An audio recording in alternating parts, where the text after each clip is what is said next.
It began quietly, unnoticed by most, hidden beneath the hum of jet engines and the glow of departure lights. As the global drug trade expanded, the cartels sought new frontiers, turning commercial airlines into silent couriers of cocaine, heroin, and cash. Behind every ordinary boarding call lay an extraordinary network of deception in the skies. It started in the late 1970s, when cocaine began its steady march north from the jungles of Colombia to the streets of Miami, New York, and Los Angeles. The Medellin and Cali cartels were building empires, but their challenge was not production.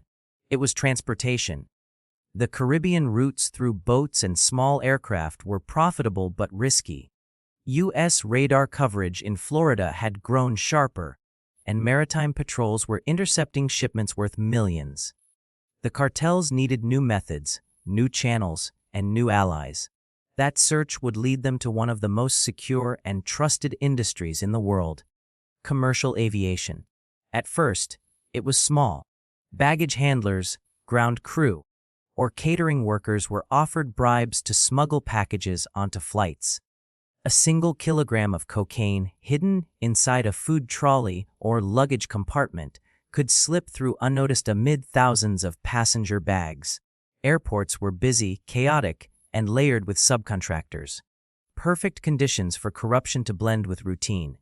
The first major case linking airlines to drug trafficking emerged in 1982, when U.S.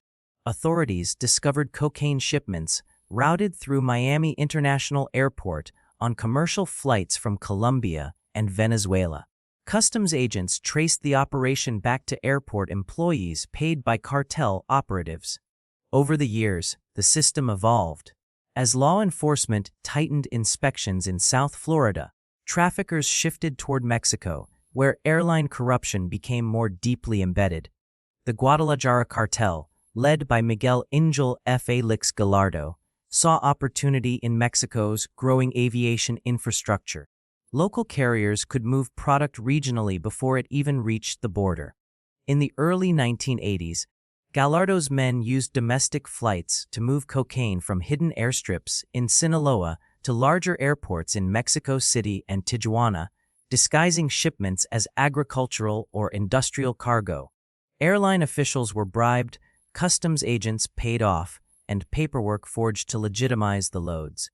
Each flight looked ordinary, each passenger unaware that hundreds of kilos of cocaine were stowed beneath their feet.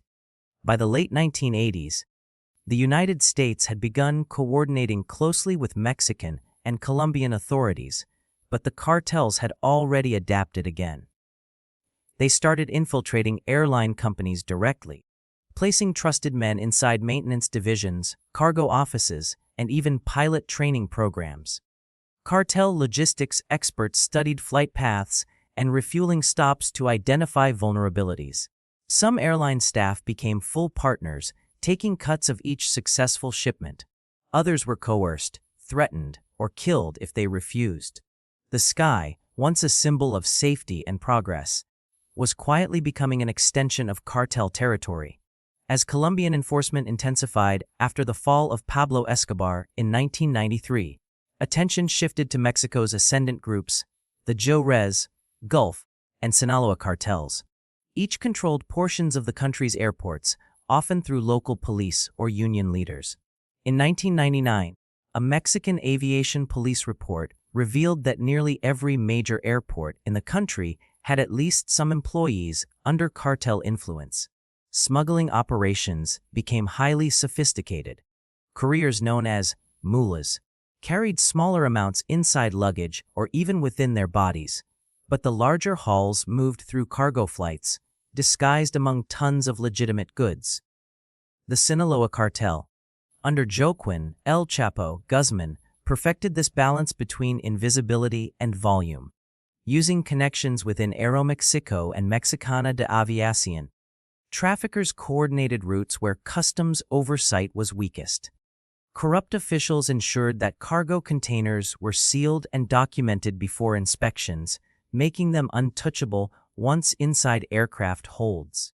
Some shipments were rerouted midair using falsified manifests, arriving in cities far from their declared destinations. By the time authorities discovered irregularities, the drugs were already across the border or distributed through trusted networks in the U.S. Southwest. In parallel, the Caribbean again became active through commercial routes. Airlines in the Dominican Republic, Jamaica, and Puerto Rico were exploited by cartels seeking access to Miami and New York. Dominican smugglers often partnered with Colombian suppliers, embedding drugs into cargo bound for JFK or Newark. In 2002, U.S. federal agents dismantled a network involving flight attendants and airport personnel who moved more than 100 kilograms of cocaine monthly on passenger flights. The drugs were packed in suitcases bearing false barcodes that allowed handlers to divert them before inspection. Technology did little to deter these operations. Even with advanced X-ray scanners and tighter cargo regulations after 9/11, traffickers adapted. They began using air cargo companies and courier services as fronts, shipping small loads that blended with legitimate goods like textiles, electronics, or seafood. In 2006, the Mexican government launched an aggressive campaign against cartels under President Felipe Calderón. But the fight only scattered operations further. Smaller groups, no longer centralized, diversified their smuggling methods. Some turned to charter jets, while others deepened their control within commercial airlines, making the illicit trade harder to trace. One of the most striking examples surfaced in 2011, when a Boeing 727 linked to a trafficking network was found abandoned in the Malian desert, burned after unloading cocaine believed to have originated from Latin America. Though not a commercial flight, the incident exposed a global network connecting Latin American cartels to West African and European markets using legitimate airline routes as cover. Investigations revealed that traffickers often shipped precursor chemicals or cash back through regular flights, completing a loop that was nearly invisible in scale and complexity. Back in Latin America, airlines continued to face infiltration. In Venezuela, corruption within the state-controlled Conviasa airline allowed traffickers to use official flights to transport cocaine to Africa and Europe. Airport security in Caracas became notorious for collusion. In 2013, French police seized 1.3 tons of cocaine aboard an Air France flight from Caracas to Paris, packed into 31 suitcases. The load had bypassed multiple layers of security, implicating Venezuelan National Guard officers and airline workers. It was one of the largest cocaine seizures in French history and a glimpse into how far airline infiltration had gone. Meanwhile, in Mexico, the cartel's use of legitimate logistics blurred the line between commerce and crime. Narcos learned to exploit gaps in international air freight systems, using shell companies, fake invoices, and third-party brokers to disguise shipments. The Sinaloa cartel expanded its air operations beyond passenger flights, setting up a network of small cargo companies that moved both legal exports and hidden cocaine. They relied on dual manifests, one for customs, one for cartel distribution. Even as Mexican authorities arrested pilots and seized airstrips, replacements were already trained and ready. The U.S. Drug Enforcement Administration began targeting aviation links more directly. Undercover operations focused on airline contractors and freight handlers at major airports. Between 2010 and 2016, several large-scale busts exposed internal smuggling rings in American Airlines, Delta, and other carriers. In Miami, baggage handlers helped move cocaine shipments from Latin America into domestic flights. In New York's JFK Airport, another ring was discovered involving airline staff who bypassed security zones to collect drug-filled luggage before customs inspection. These cases confirmed what had long been suspected: the infiltration wasn't isolated to Latin America. The system had become global. Each arrest revealed a similar pattern, multiple layers of complicity, from the ramp worker who looked the other way to the supervisor who signed off the cargo manifest. The traffickers understood that no single employee could move a load alone. It required coordination, timing, and access. They operated like a shadow airline inside the real one, complete with their own routes, schedules, and payment systems. While public passengers saw routine flights connecting cities and countries, the cartels saw veins of opportunity stretching across the world. By the mid-2010s, new actors entered the scene. Synthetic drugs like methamphetamine and fentanyl replaced much of the cocaine traffic, but the method remained. Chemicals were shipped on passenger planes, disguised as cleaning supplies or cosmetics. Finished products were hidden inside electronics or toys. As supply chains globalized, inspections grew more selective, creating fresh openings. Air freight, built for speed and volume, was never designed for total scrutiny.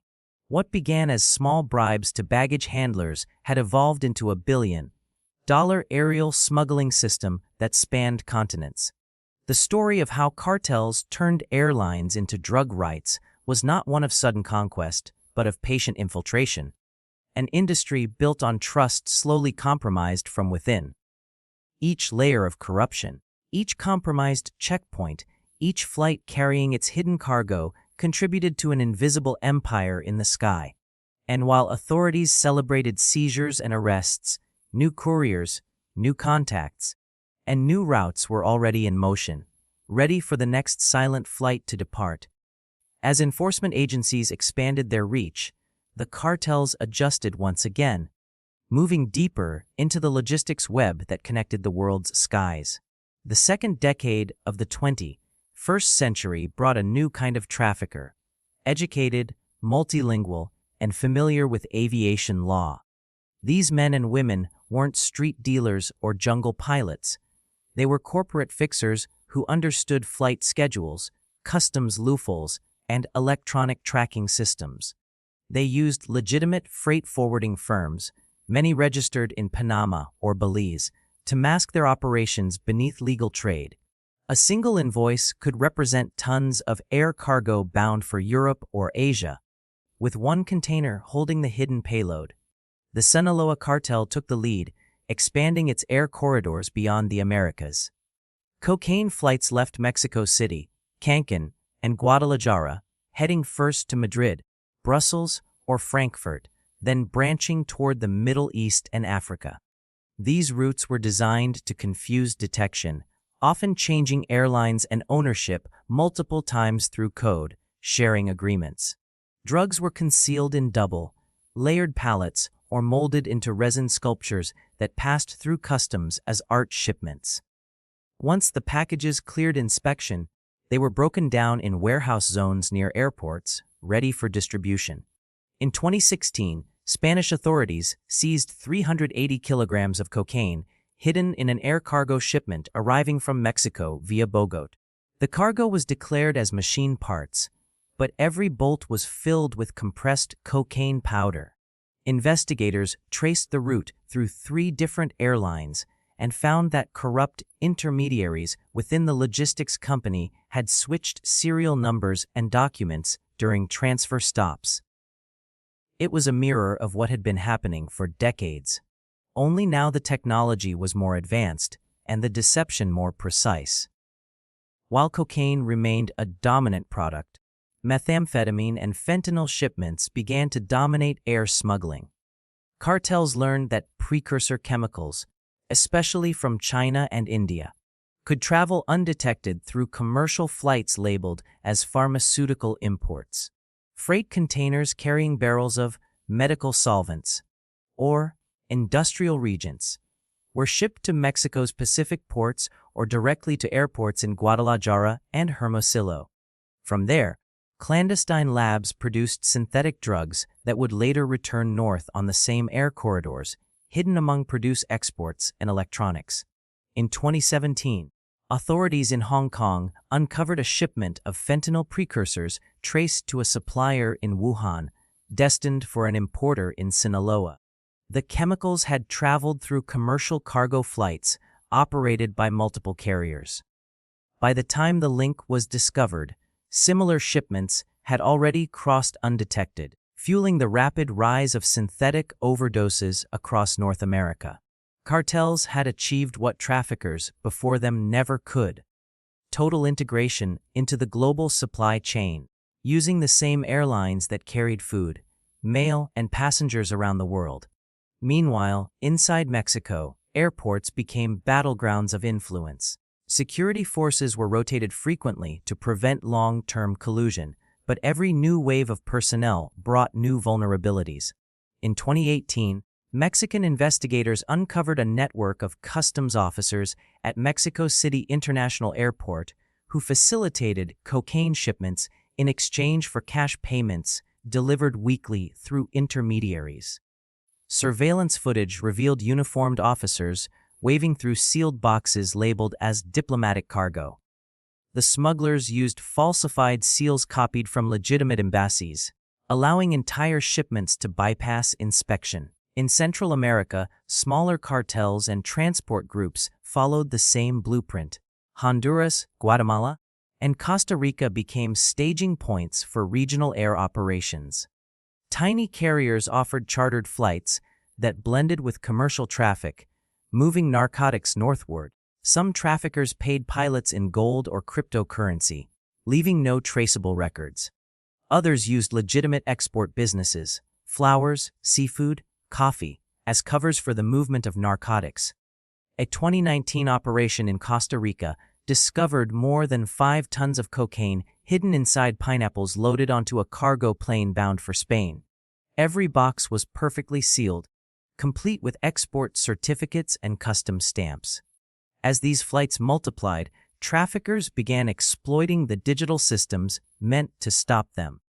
Automated cargo databases allowed smugglers to insert fraudulent information directly into customs logs, creating a trail of legitimacy long before inspections occurred. By the time any anomaly was detected, the shipment had already cleared. The same algorithms designed to speed commerce now helped cartels predict inspection patterns. The sky became not just a highway but a calculated network, where timing and coding were more valuable than violence or bribery. In South America, cartels strengthened ties with corrupt officials inside national airlines. In Brazil, agents uncovered a smuggling route in which baggage handlers at São Paulo's Guarulhos airport worked with airline staff to send cocaine to Lisbon and Amsterdam. The drugs were packed in specially marked suitcases, loaded onto the aircraft moments before departure. Similar schemes emerged in Peru, where workers at Jorge Chávez International Airport helped move narcotics bound for Mexico and Spain. The profits were immense and the risks small. Even if one shipment was seized, dozens more continued to fly unnoticed. The cartels also began to manipulate legitimate travelers. In some cases, passengers were offered all expenses, paid vacations, their luggage packed with narcotics without their knowledge. In others, couriers volunteered knowingly, lured by the promise of quick wealth. Airlines and airport authorities struggled to detect these operations. Every security layer seemed strong until tested against a system willing to corrupt it. By 2020, the COVID-19 pandemic disrupted global travel but created an unexpected advantage for traffickers. With passenger flights reduced, air cargo demand soared. Freight terminals worked around the clock, handling record volumes. Amid the chaos, inspection rates dropped. Cartels seized the moment, sending record quantities of synthetic drugs and cash through air freight. The UN Office on Drugs and Crime later reported that during the pandemic's peak, cocaine and methamphetamine seizures involving air transport rose by over 30% worldwide. The slowdown in tourism had made airlines desperate for cargo contracts, and traffickers filled the gap. In 2021, the U.S. Drug Enforcement Administration and Europol launched a joint initiative to target cartel operations inside aviation. Undercover agents infiltrated freight companies, tracking shipments across 3 continents. In one operation, investigators traced fentanyl precursors from Shanghai to Guadalajara, and then finished products from Mexico to Chicago aboard commercial airliners. Every link in the chain had been hidden within legal paperwork. signed by real companies with unaware employees. It was not the smugglers' cunning that protected them anymore. It was the sheer scale of modern logistics. In Latin America, a new generation of traffickers learned to think like businessmen rather than fugitives. They used coded financial transfers, offshore bank accounts, and registered air freight firms to operate openly. Their goal was to blend completely with legal commerce. Pilots flew both legitimate and illicit loads on alternating routes, unaware of which shipments carried contraband. Each success reinforced the illusion that control was impossible. Meanwhile, Europe emerged as a new frontier for cartel air operations. Amsterdam, Madrid, and Brussels became entry hubs for Latin American cocaine, while African nations such as Guinea, Bissau, and Mali served as transit zones. Airlines, both state and private, unknowingly carried cargo that financed the cartels' wars thousands of miles away. Interpol's reports described entire narco corridors in the air, connecting Sinaloa to Lagos, Caracas to Paris, Bogota to Brussels. By 2023, new security measures focused on artificial intelligence and data profiling began to identify irregular shipping patterns. Algorithms flagged unusual cargo weights or repeated routes, leading to significant seizures. But traffickers continued to evolve. They began dividing loads into smaller consignments, spreading them across dozens of flights. Each piece, insignificant on its own, added up to tons over months. Air trafficking was no longer about one massive shipment. It was about persistence, invisibility, and routine. In Mexico, the government's attempts to reclaim control of airports brought renewed clashes between security forces and organized crime. Journalists reported on assassinations of customs officers, missing pilots, and the mysterious deaths of airline contractors linked to investigations. Airports once built to connect nations had become arenas where the state and the cartels quietly competed for dominance. In 2024, U.S. agents intercepted a network using charter jets registered under shell companies in Texas and Nevada. Each aircraft made regular flights between Mexico, Colombia, and the Caribbean, carrying passengers on paper but cocaine in reality.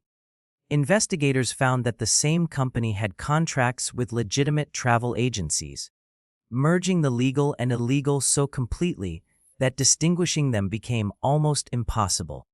From the early experiments in Miami's baggage rooms to the globalized web of modern air routes, the cartels had mastered the sky.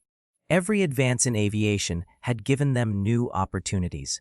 What began as isolated corruption had evolved into a transnational enterprise hidden in plain sight, protected by bureaucracy, greed, and the endless motion of the global economy. The passengers boarding their flights each day had no reason to suspect that somewhere beneath them, inside sealed containers or forgotten luggage bays, billions of dollars in narcotics were moving silently across borders. The engines roared, the wheels lifted, and the silent flights continued their journey through the clouds, undetected, untraceable, and unstoppable.